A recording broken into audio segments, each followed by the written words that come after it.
Is it okay? Is there no nip sucking this week? Thank Kami-sama, we did not have any nip sucking this week in this episode because last week it scarred me and scared me and I was crying in the corner. So this week I'm so glad it was more tame. Speaking of a tame episode, this episode only had one segment. The segment in this episode was just focused on Mihari. Now what's funny about this is because they didn't switch scenes, pretty much Mihari was just confirming her romance and feelings towards our main character Aito, which is very interesting because they have not done this before in this series, and this is an anime short, so it was really amazing character development for this one single character. We get to see the entire reason why Mihari has short hair now. We get to see what type of feeling she feels towards Aito. We get to kind of see how they acted together when it was just them two together. It was really interesting seeing this development with these two characters. I mean, Mihari, she had a lot of character development, probably the most in-depth character we have seen so far in the series. I mean, she's had a lot more development than even our main male character Aito, so that is shocking. So pretty much what we got from this episode is Mihari was just crushing on Aito almost this entire episode, and eventually it caused her to ruin Aito's work when he was slaving over this work on trying to meet his deadline on his manga for days,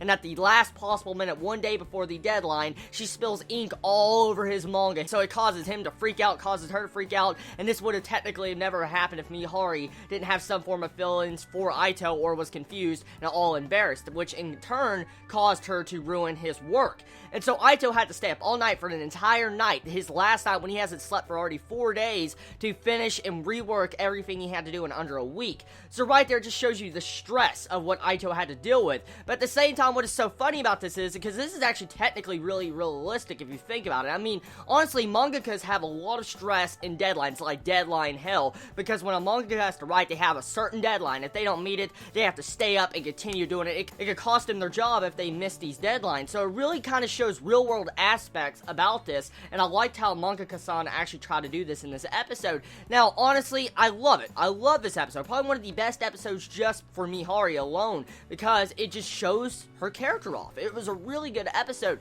And so, honestly, I feel like this episode, well, even though it was tame, wasn't as perverted as we usually see, it was still a good episode with a lot of romance feelings and unexpected character development. So everybody, tell me your thoughts on this episode of Mangaka-san. Did you enjoy it? Did you hate it? What was your favorite moments about it? And were you shocked to find out that this episode was just solely on Mihari, one segment this entire episode? Let me know in the comments below. I love you all so much. Please be safe. Chibi out.